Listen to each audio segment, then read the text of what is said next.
Welcome to the Healers Café, the number one show for medical practitioners and holistic healers to have heart to heart conversations about their day to day lives while sharing their expertise for improving your health and wellness. So, welcome to the Healers Cafe. Today, I have with me Autumn Bear, and she has, she's had a very unusual training in Chinese medicine.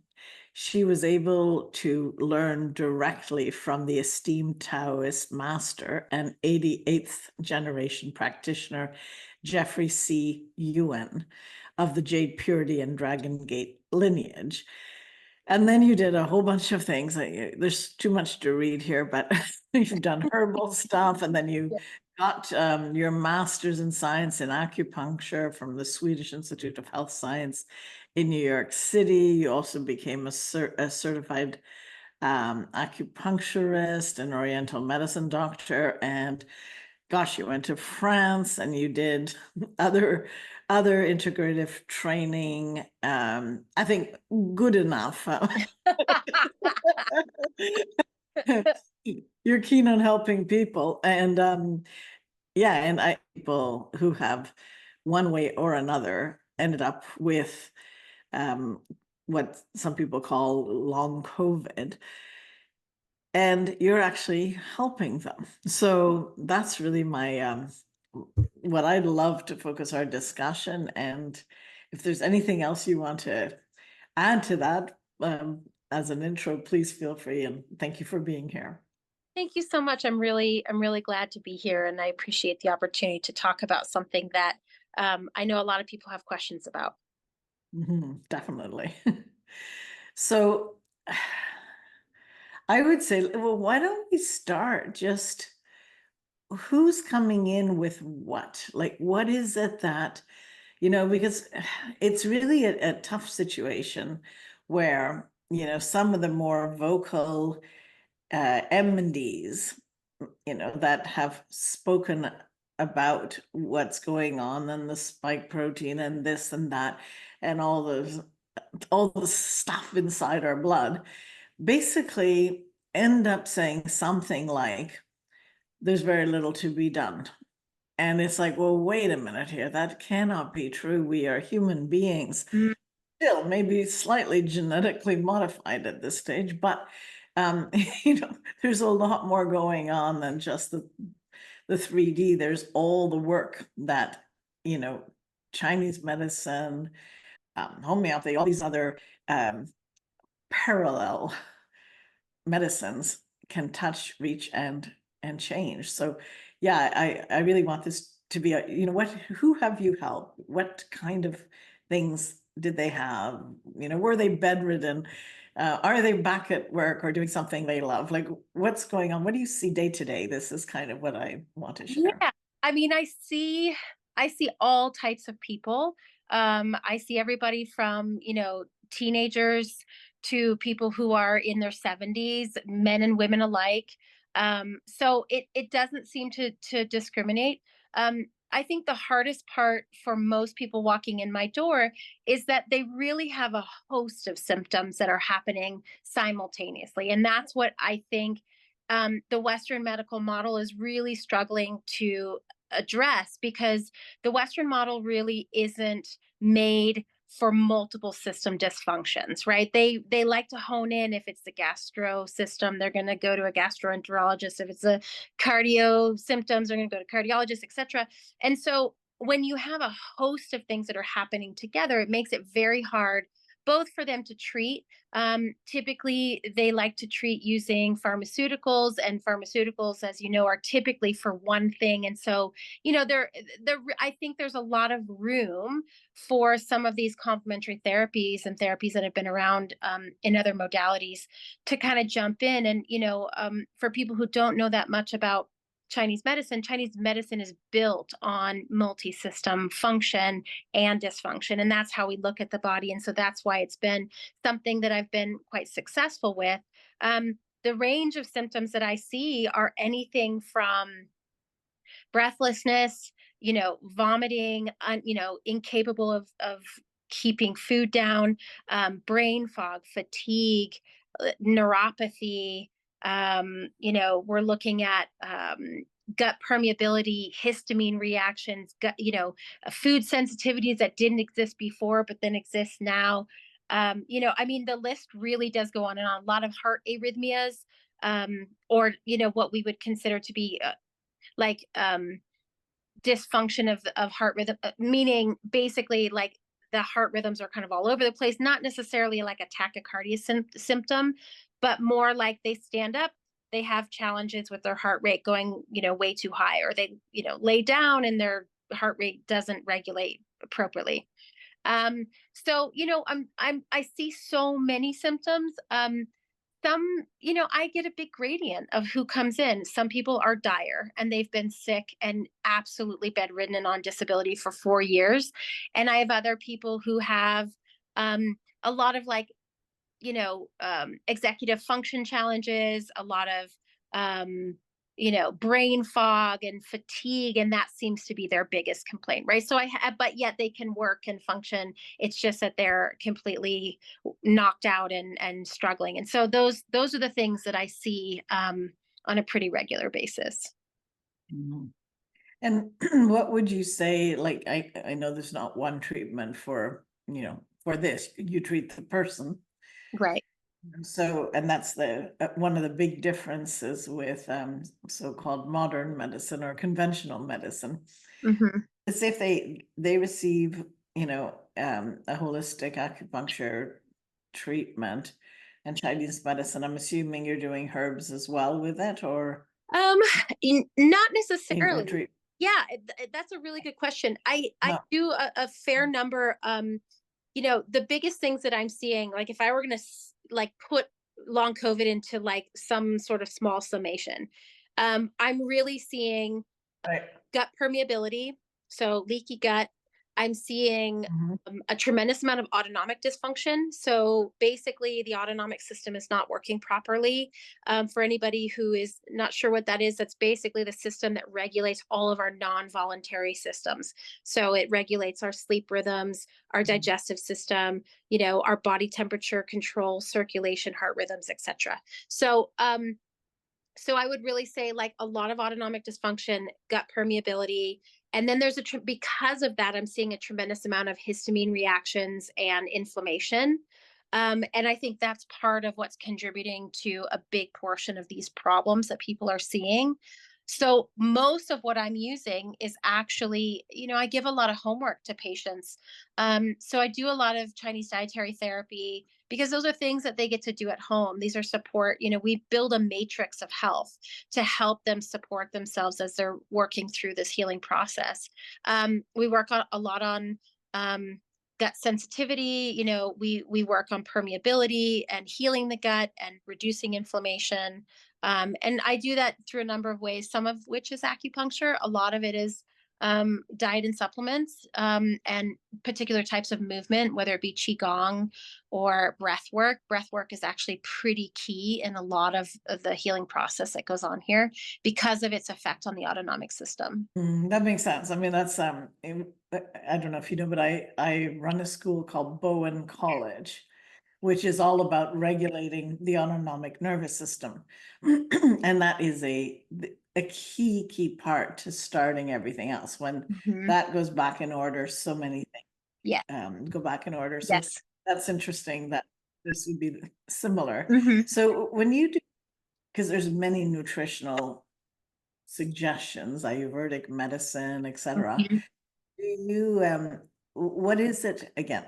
I'm not asking you for everyone should do exactly what you're Right. about to say now, but generally, what is there some sort of something you can recommend without recommending for a specific person and not Right. Yes. Yes, of course. I didn't I say mean, all the lines right, but yeah. that you have seen that if people do this, Mm-hmm. then it's a good place to start if they can't get an acupuncturist. Yeah. Well, I think I think there are some general things that seem to be big histamine triggers. For some reason, there's a big rise in non-celiac gluten sensitivity that Mhm. seems to be happening. Whether that was happening before they contracted the virus or if it was a result of the virus, I'm not really sure. But what I'm seeing is people who didn't have food sensitivities before often come in with food sensitivities. And in many cases, when I'm looking at inflammatory markers and when I'm looking at inflammation in the gut, there's always kind of five main things that I always say. It's really important to analyze these five things in your diet because these are the things that seem to irritate the body the most: gluten, dairy, soy, alcohol, and sugar. Those guys across the board seem to be the biggest irritants. They cause the most inflammation, and they're the first ones. If someone is developing some sort of food sensitivity, that's usually the place I like to start. So a lot of times I will recommend that someone go or consider trying going gluten free for a month or dairy free for a month or both, because you really want to see like how is it going to be for you, right? Like how's it going to affect your system? And if it does nothing, you lose nothing, right? But if it does something and it makes a big impact, you gain everything. And I think that's the thing that we're looking at, is we're having to kind of test things on an individual basis because obviously the internal structure has changed post virus. Mhm.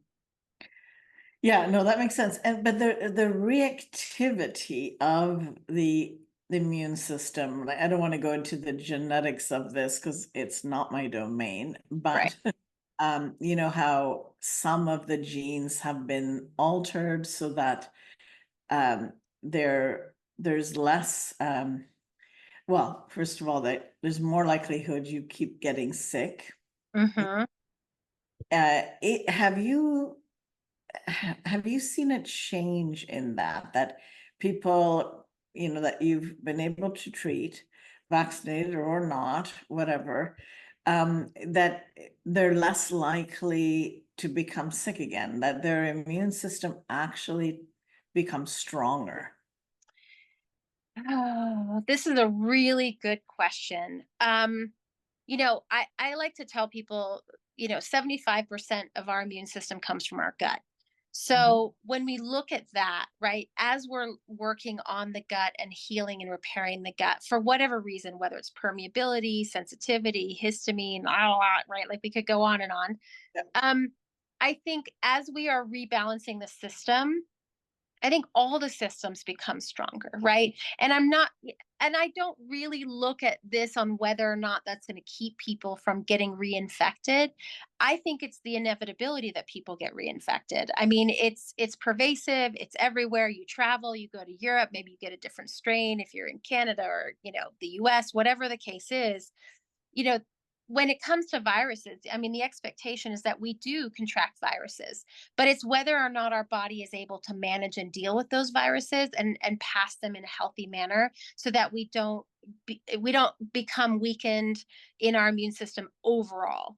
So, yes, I feel like people's immune systems are stronger, but it's really impossible for me to say whether that's from immunity to the infection or if it's from working on a health matrix that's allowing them to be healthier.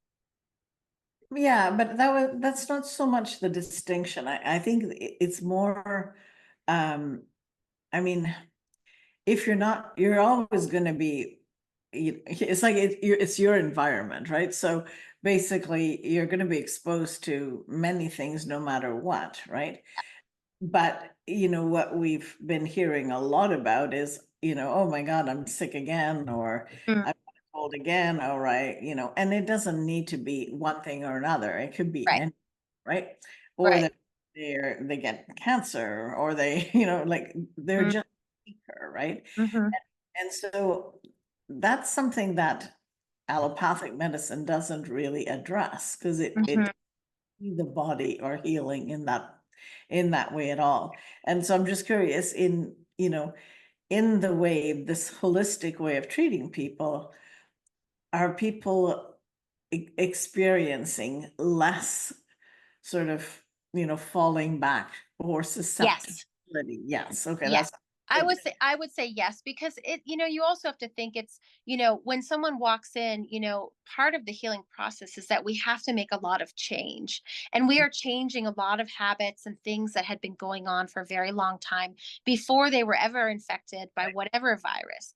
And Yeah. so by nature, as we're working towards a healthier person, because really my focus isn't just treating someone for long COVID, my focus is longevity, right? And so, I want that person to live healthy for as long as possible. And so we're really integrating how to live a healthier lifestyle overall. And I think that in and to itself lends itself to a much stronger individual, better tools, lots of options, right? And I do think that they benefit in that way.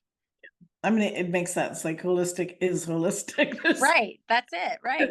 You can't really simplify it. Right. Uh, Great. And what about neurological conditions? Have you had people with that? Yeah. Yeah. I get a lot of, oh, yes, I do get a lot of people with all kinds of neurological symptoms that do walk in as a result of COVID. Mhm. And again, it's the approach that you have is basically the same. Get the gut cleaned up, Mhm. change some habits. Mhm. Is there anything, any other distinctions that you make, or is it just that their neurological system was weaker and therefore more susceptible? Or how do you see that? And have you seen changes? Great question. I mean, there's this great philosophy in Chinese medicine, and we really look at what we consider to be the root and the branch. So when Yeah. we're looking at disease, we're really trying to figure out where did this, dysbiosis or imbalance start, and how do we really treat the root so that Mhm. all the branches of that tree essentially start to heal themselves as a result of treating the root. So because the root in many cases is very similar, the symptoms might be different for each person, but it always seems to come back to similar things. And of course, each person is different, and what their lifestyle is different, and what their diet is different. And so we always have to kind of re-center ourselves around who's walking in the door and what that person's needs are. What would your life be like if you were pain-free? If you were one of the millions who suffer from chronic pain, the thought of just one day without it may seem impossible. This is often because conventional medicine tends to fall short in the treatment of pain, opting to prescribe pills or recommend surgery rather than getting to the root cause of the problem. But if you are suffering with emotional or physical pain, there is hope. Join the founder and CEO of Bowen College, Manon Bolliger, live online for your body-mind reboot. Learn how to listen to your symptoms and get to the root cause of your pain. Plus, be trained in basic Bowen therapy moves so that you can reboot your body for optimal health. You don't have to live in pain. You can heal. Stop the pain pill cycle by visiting www.yourbodymindreboot.com to learn more and to register.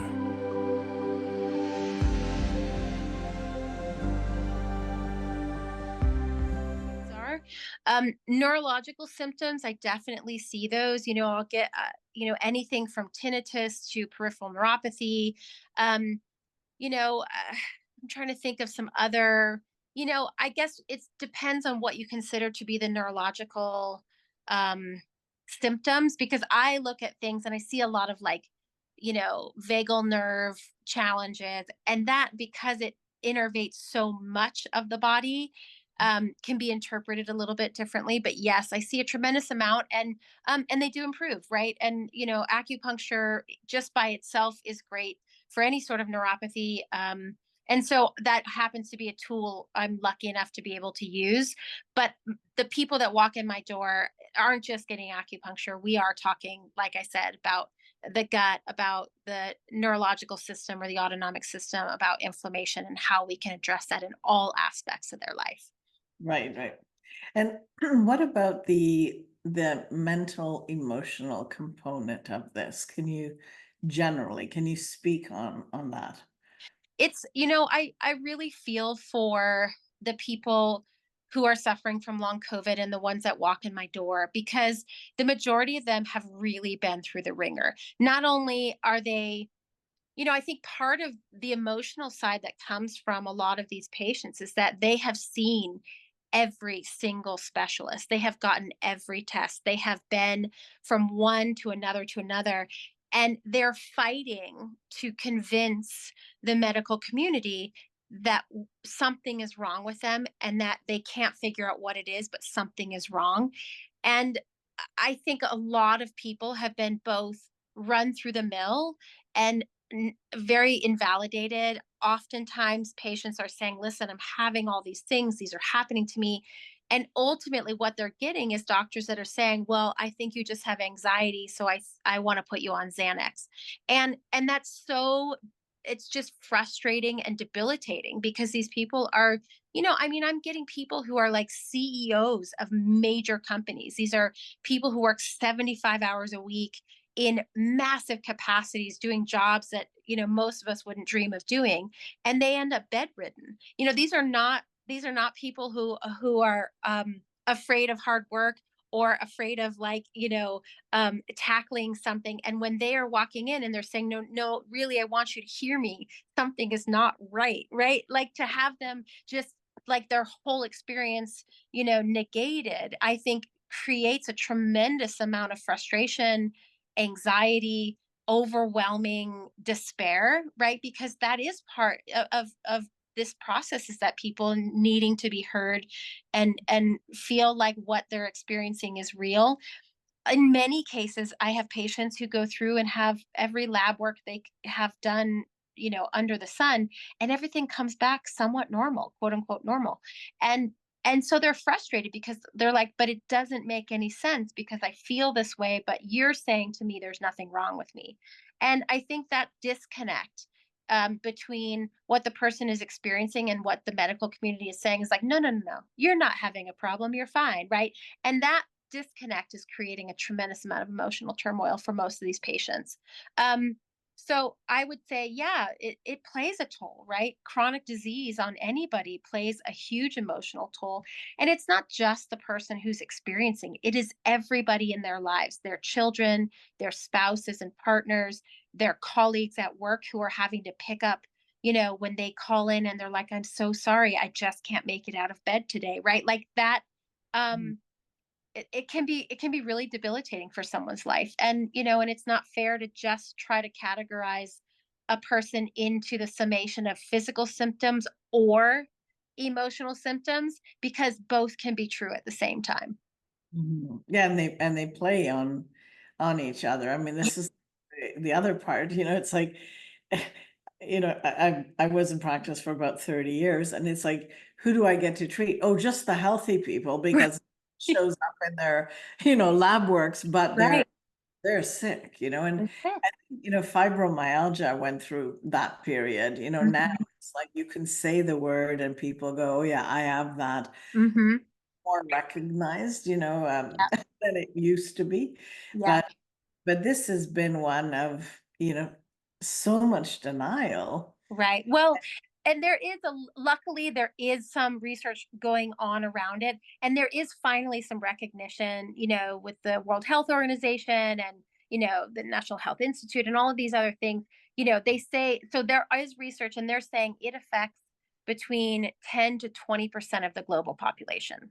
Mm, yeah. Yeah. A lot. Yeah, yeah. I mean, that's a nice number, at least they've come up with, but Hmm. we're gonna see a lot more research, or if Right. that everyone has access to. I think it's a huge catastrophe, this whole. Hmm. But I Hmm. think on the individual level, to have to, on top of that, not be heard. I mean, Yes. it's horrible, and like you say, from your work, or to go see somebody in healthcare, and they're like, I don't know I don't know how it happened, don't know anything, and well, we don't see anything. So it's Right. Yeah. Like, how are you supposed to get better with that? Right. Well, and I do Yeah. see, and I can tell you, to answer your question kind of in another way, you know, a lot of the patients I see have been sick for years, right? This isn't just, every once in a while I'll get someone who will pop up and they'll have, long COVID. That will be quote unquote newer, last 6 months or so. But, some of these people have been sick for years, and not just the negation of the medical community, but also, they've tried every traditional therapy and they are still so sick. Mhm. And, they'll have these big swings. Well, they'll feel a little bit better and then they'll get way worse, and they'll feel a little bit better and then get way worse. And they start to lose trust in their own body. They start to lose hope that their body can heal. They start to lose this idea that there's possibility and other ways to go about this. And I think that's devastating as well, because it's almost like the medical community is saying, like, well, we don't know what's going on. We don't know what happened. We don't think there's anything wrong with you because nothing's showing up in your labs. And oh, by the way, there's nothing we can do for you, so therefore there's nothing that can be done.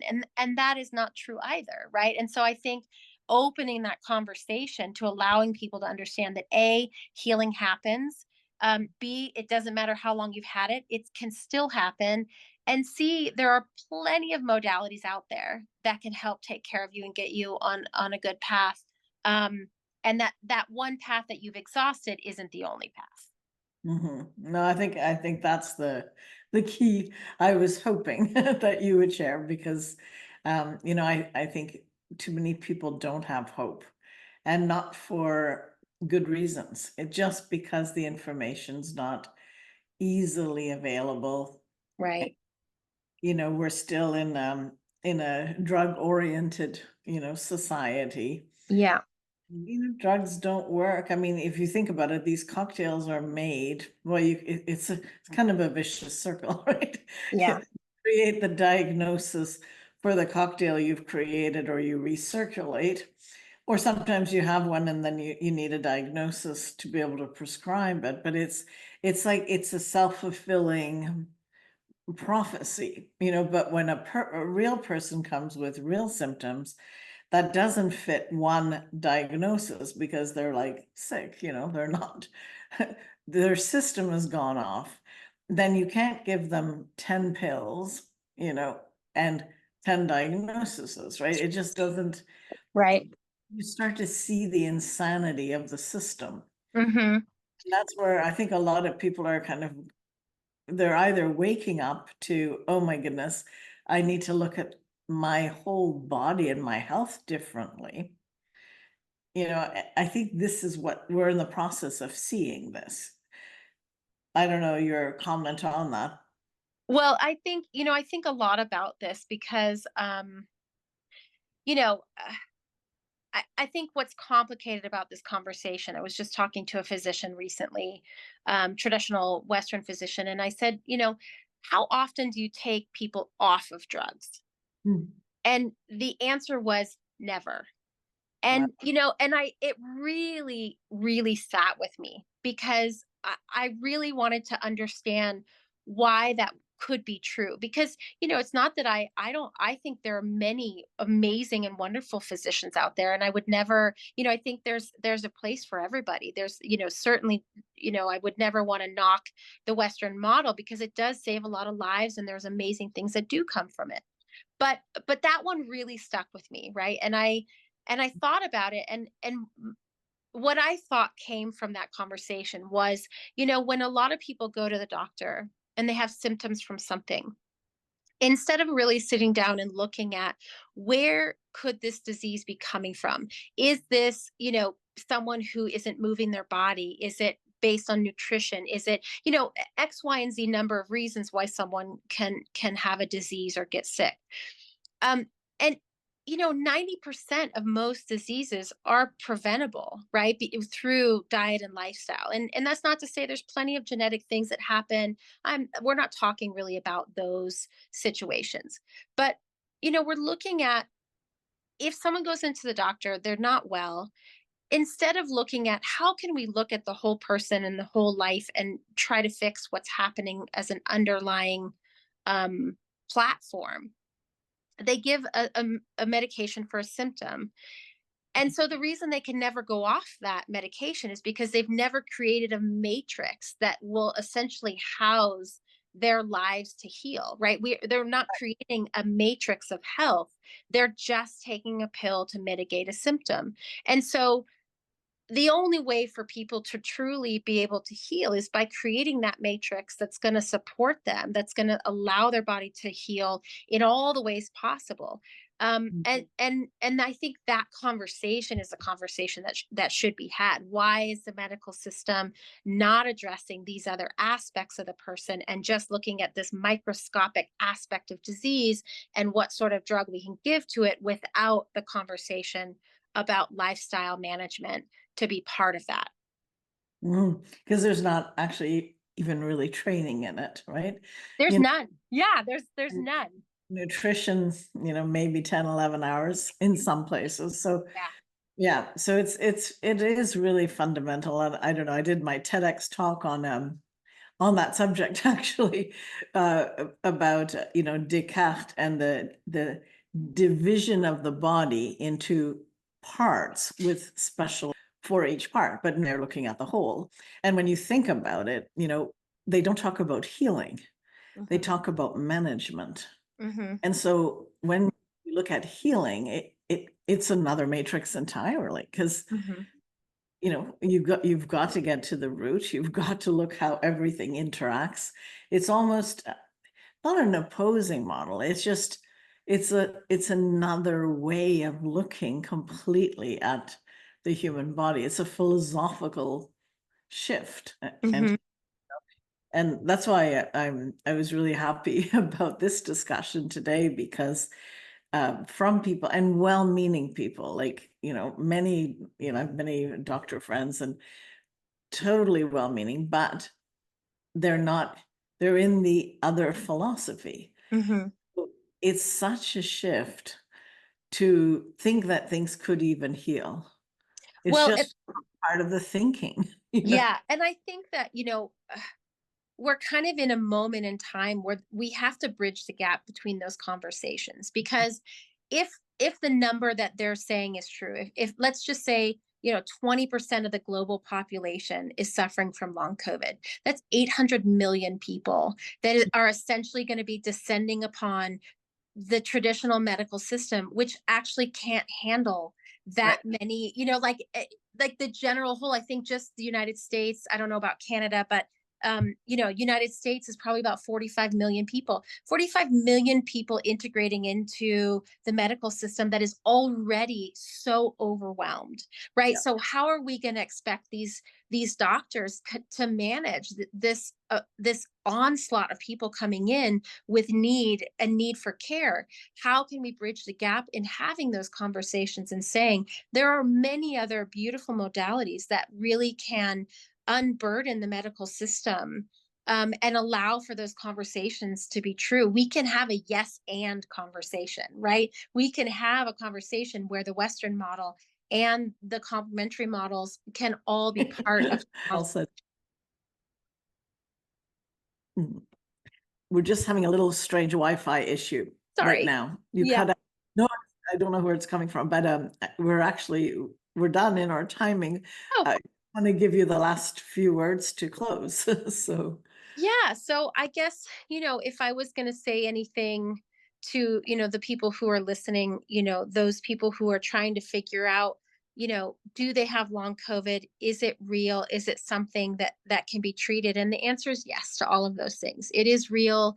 There's a host of challenges that come with the idea of long COVID, but there's healing that can happen, and there's lots of opportunities and options. And so please don't feel hopeless in that endeavor, because there is a lot out there. All right, I'll leave you with that. Thank you so much, Autumn. Thank you so much. I really appreciate you having me. Thank you for joining us at the Healers Café. If you haven't already done so, please like, comment, and subscribe with notifications on, as I post a new podcast every Wednesday with tons of useful information and tips for natural healing that you won't want to miss.